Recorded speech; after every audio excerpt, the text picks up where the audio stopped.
Friday night under the lights here in Las Vegas at Skate America 2019, presented by American Cruise Lines.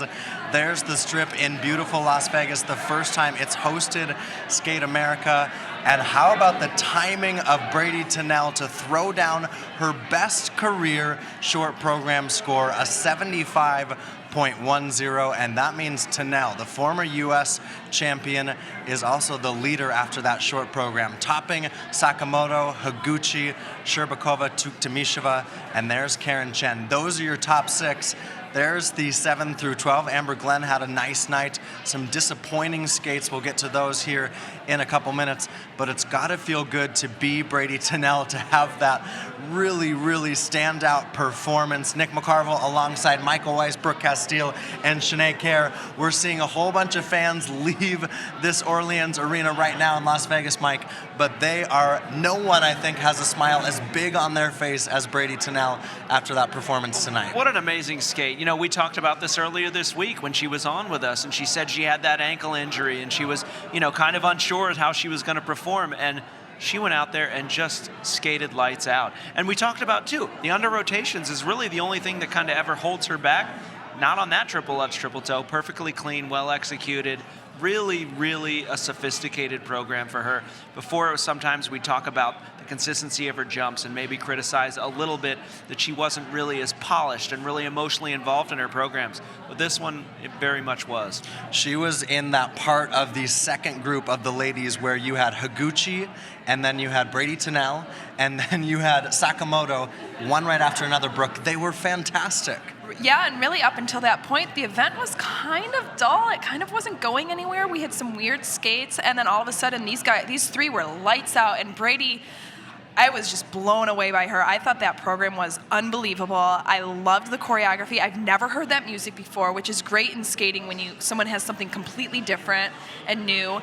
I've never seen choreography like that before. I thought it was just completely sophisticated. It was just really impactful but subtle at the same time, and I thought it suited her really well. I really loved that program. And you matched outfits with Brady Tennell tonight. Yeah. Confident red. Yes, actually, and Sakamoto in the beautiful Sakamoto costume too. as well. That was the color of the night. And she also had a very different program that's different for her, something a little bit more edgy and raw, and I loved it. They were great. All three of them back to back really fed off of each other. It was disappointing though for the two Russians, Sherbakova and Tuktamysheva. A little bit surprising so.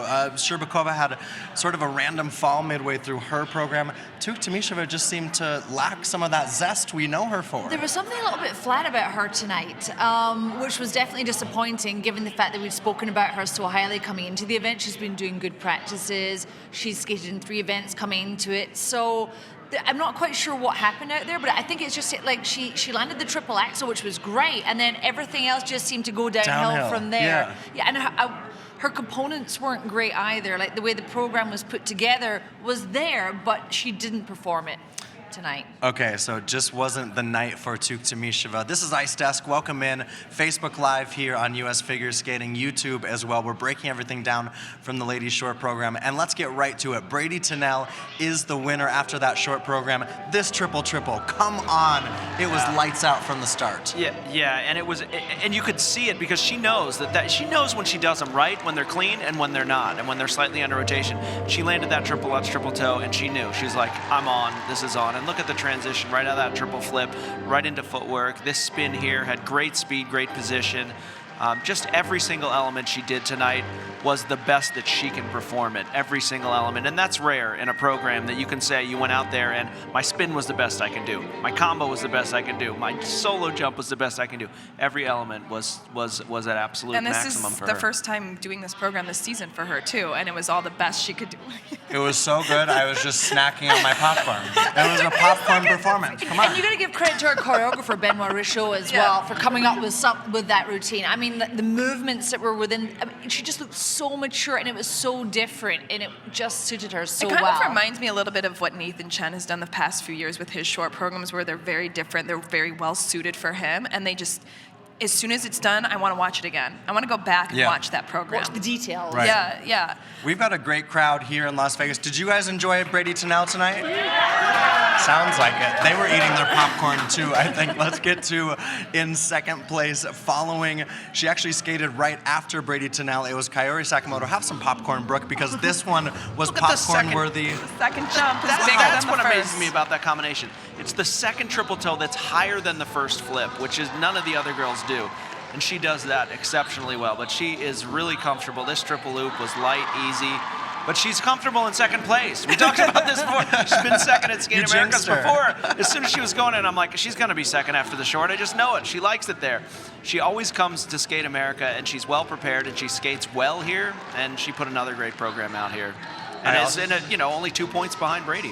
I just love this final pose from her when she comes through the footwork, and then she does a little, just one last hand to the judges. She just brings so much sass, but also with sophistication to the ice. And I really appreciate that about her skating. Sass-fistication? Sass-fistication, thank you. You know what? That gets you the popcorn.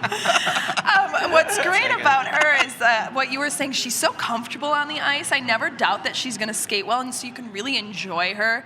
And I think she does as well. And that program was different for her. Like the last few years, she has had a slow, pretty short program, and I think that suits her personality so much better. It was so punchy and powerful, and that's her. Like, she's so strong over the ice. She's so fast and powerful.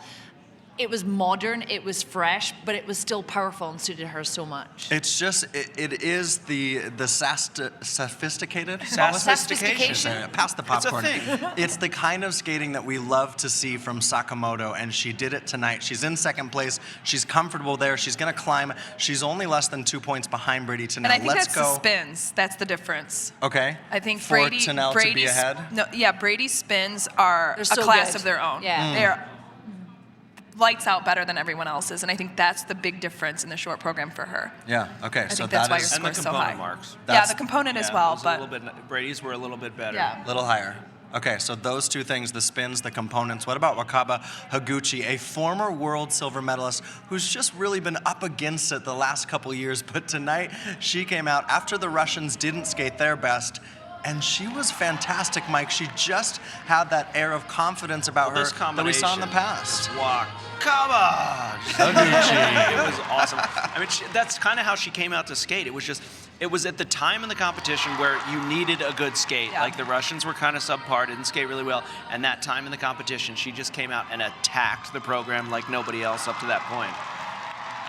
I love that punch in the air. It obviously means a lot to her. And for an athlete, Shanae, who's been through a lot, right? She's had some struggles. She's seen all these Japanese athletes come up and really surpass her. To have a skate like that, how does that feel as an athlete? I mean, it must feel amazing. I mean, it can't have been easy You had for that a couple her. times in your career, right? Well, That yeah. feeling? You punched the air. It's the best feeling ever. But I think it's really hard. It must have been hard for her because, as you say, she was at the top of her game a couple of years ago, and then just seeing yourself being overtaken, but knowing that you have the goods and you just have to try to deliver. And this looks like she's on the start of a great season. So I'm really hoping that this is a continuation for her because I love her. I love watching her skate. I loved watching her before, and I love watching her now. She reminds me of Sakamoto in a way. She's that powerhouse as well. Super strong, super fast over the ice, and yeah, really enjoyable performance tonight. And she skated lights out. I like to see how much it means to the skaters, no matter their performance. So there's your top three, Tennell, Sakamoto, and Higuchi. What about in fourth place, Anna Sherbakova? We were so excited to see her Grand Prix debut at 15. She's one of these trio of Russians, or as Brooke puts it, she's an iPhone X out there on the ice. But tonight it was more of an iPhone 6. It just didn't necessarily feel like she felt the ice the way she wanted to, right? Apple's going to have to send out a lot of emails. I know Instagram's not working tonight, you guys, but we'll get it back tomorrow. I think she's going to be great tomorrow, honestly. She had no speed, really weird takeoff into that. The pattern she took was... And she made that little and then, the step sequence. I think they're just, I don't know, energy just wasn't there. I don't know. Well, I still enjoyed her program. I thought it was Very good. haunting, that music. Yeah, and I think it suits her well. But, they're known for their technical difficulty and consistency, and so when it doesn't happen, it's like, what do we do now? And I mean, I'm sure she was very disappointed. Yeah, as a younger skater, component marks are not her strength. We talk a lot about her technical ability, and when the technical side isn't there, she doesn't have the flow and the speed out of that triple Lutz, triple loop. She falls on the footwork, like she makes those type of technical mistakes. she doesn't have the component marks to carry her through that the rest of the performance, and I think that showed there. And remember, she doesn't have the experience competing at these senior international competitions. So remember, this is a big moment for her. She skated early in the competition. Maybe it's a little bit intimidating. She was very cautious with her program. She usually attacks, and I think she does that when she has quad in her program. She doesn't do it in the short program. She does it in the free skate. So she has that kind of more of an attack mode to it. You may see that in the free skate, but in the short program, it just wasn't there tonight. Well, and that's where the question of why aren't you allowed to do it in the short, would that have been a different... The quad. Yeah, would that have been a different skate, and a different score, and a different placement if she was allowed to do the quad? The thing is that she's 4 points off the podium, 8 points off first place, but she's got the quad to really eat up those points really fast. Yeah. And we talk about these athletes, and especially the Russians, that they're able to come out and just perform so well. But at 15, it's her first senior Grand Prix. I mean, there had to be some nerves tonight. Yeah, well, like Mike said, it's a lack of experience slightly in the senior international scene. And you could see that when she made the silly mistake or the silly fall in the step sequence. It's like that little lack of focus. And that's something that she'll not do again. You learn these things with maturity of performing. And I think the more she competes, the better she's obviously going to get. But yeah, I mean, tonight it fell a little flat. But I don't think that's an indicator of what's going to happen in the long program. I think she could still come out in the long program and show us what she's really made of. She's got obviously a lot of points with those quads. Another skater that can really put out the points is Elizaveta Tuktamysheva, who's done 2 triple axels in the free skate this season. We saw 1 triple axel. There it is. Beautiful. It looked really good. But that was kind of, Mike, it was downhill after that. Well, that triple axel was definitely the highlight of the program, and it was as beautiful as it gets. But the step out there on the triple combination, a little forward on the landing of that Lutz there. But I just felt like she was kind of out there practicing. You know what I mean? It was like I was just kind of, okay, I know going through that, the motions a little bit. Yeah, it's like I know at this point that Anna Sherbakova didn't skate well. She knows that, so she's like, you're just going to hand me this because I'm going to do my triple axel, and she didn't attack the rest of the program. Triple axel was amazing, but then the rest of the program just was slow. It was slow for me. I wanted her to skate faster. I wanted to pick up and have some energy, and it just didn't have it in this short program. And I thought that's what was going to carry her to the lead in the short program. And once she hit that triple axel, I thought, okay, she's got this. Here we She's go, got we're ready to go. You're going to just attack at that point, and it didn't happen. Well, I could be wrong, but she did Finlandia last weekend, correct? I believe, last yes, week she did. competed. Yes. So, I mean, doing back-to-back competitions is really difficult. That's a good point. And that's kind of what it looked like. It looked a little burnt out, a little bit tired. And I think, we talked earlier about how confident she looks because she's done so many competitions leading up to this. But also, you have to kind of do this throughout the season. You have to come down and then go back up. And having done 3 already, maybe this is a little bit of a lull. It's so funny, though, because we sit on Ice Desk. You talked to her yesterday, and we think maybe this is an advantage that she's grooved in. But hindsight can be 20/20. Maybe that energy. Great point on Finlandia that she skated last week. It's really tough to do those back-to-back.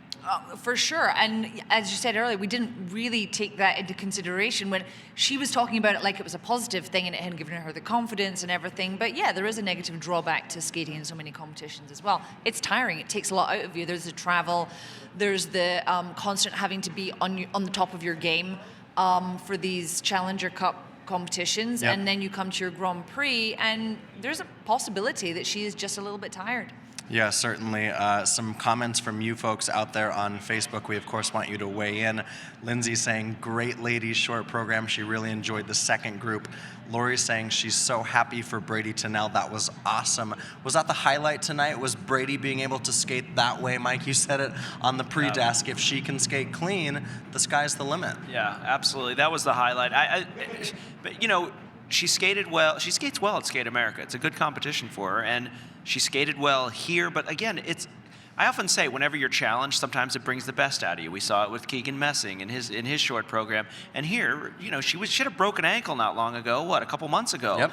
And she's just back out on the ice. And it's almost like when you're pushed to your limits, it brings the best out of you, and that may be the case with her. That was the best short program I've ever seen her skate. It's interesting too because for her it was 2 years ago at Lake Placid when she really splashed onto the scene. Then she wins nationals and makes the Olympics. But you like the maturity on the artistic component side for her too. I do, and before I comment on that, Sure. the thing that I think is great about Brady, and she did this a couple of years ago at Skate America, is she's a really good competitor, and she took advantage of some poor skates here to really get ahead in the short. And I think that's one of the things I really enjoy about her and I really respect about her, is that she knows how to compete and she always brings it when it matters. And when sometimes other people, like with the quad and the triple axel, kind of falter a little bit, she knows how to sneak in there and like take a hold of the competition. She was so fired up when Higuchi threw down her program and Brady was getting ready to go on the ice. She looked so focused. Yeah. But that artistic development for her, I mean, you just liked the style of that. I thought that program suited her style of skating so well, and I always think you should play to your advantages, play to your strengths. Don't try to be something different. Don't try to, if you're edgy and fast and cool, don't try to be beautiful and soft and elegant. Do what you're good at, and I thought that really, really highlighted her intensity. She's a really, really, really hard worker, and to do a program like that, you have to work really hard at it, and that's really good for her as well. And I just think I loved her programs last year. I loved the intensity of them. This was even more different than those, and I thought she just like is really going in a great direction. And she talked to us yesterday when she was on the desk about how she's trying to really show all sides of her skating, and I mean, she did it tonight. That was just absolutely fabulous. I'm gonna go watch it as soon as we leave. Sure, you can. If you missed it yesterday, she showed up on the desk and said, "It's Vegas, baby. I'm so excited to be here." I like that energy from her. The issue with Brady and with all of the top three, Tennell, Sakamoto, and Wakaba Higuchi, is that they are going to be chased by Sherbakova and Tuktamysheva, who just have those bigger, the higher ceilings as far as points go in the free skate. When you are in that top three, Shanae, after the short program, after the rhythm dance, how do you best focus on just skating the way you need to in the free skate? I think always as an athlete, you have to try to not think about the placement, what place you're lying in, and just think about what you know, which is how your training has been leading up to the competition. And it's about putting forward your best performance. I think as soon as you start thinking about placements and points, that can get too much into your head, and you don't want to get too much into your head when you're about to skate the long program the next day. Okay, so tomorrow, obviously, we have a lot of skating to come. Tomorrow morning, actually, 9 a.m., right here in Las Vegas, you're going to wake up with me, this face, but more importantly, you're going to wake up with Alyssa Liu. So excited to have the reigning U.S. Ladies Champion. She is into the Junior Grand Prix final. We're going to be live on Facebook tomorrow morning. Use hashtag #AskAlyssa to get your questions in on Twitter so we can ask your question to Alyssa Liu. And also tomorrow, guess what, guys? We have a lot of free skates to come. First, the pairs. We're going to be here to preview it. Brooke Castile's going to be in the hot seat for that. The men will follow in the afternoon, and it is a jam-packed day. There is no rest for the weary. We will not have a pre-free dance, but don't worry. We will come back after the free dance to wrap it all up, preview the ladies' free skates. Those are all local times. We are very obviously excited for that. And before I let my ice desk crew go for a little fun in Vegas, what is the one big takeaway from today? We saw a lot of skating. Remember, it started this morning with pairs. Do we remember that? Many hours ago. Mike Weiss, big moment from Friday here at Skate America. Keegan Messing for me. Yeah. Love Definitely. it. I agree. Amazing. Yeah, I think we all have to agree on that one, yeah. Oh, is that it? This is the first time we've ever agreed on anything. Give me the popcorn. We're already huge fans of his, You're and eating this the wrong way. Every That's how you're time- supposed to eat it. That is the way we end. Oh my gosh, this is abuse here. That is the way that we end Ice Desk here. And you ready for Give me this? some can you loft. catch it? Oh, dang it. Come on, here we go. That's why he's a host, not an athlete. This is it, baby. This is how we finish things out. I'm Nick McCarville. I'm not even going to name the rest of these people. Come back and hang out with us tomorrow. See you then. Popcorn. Yum.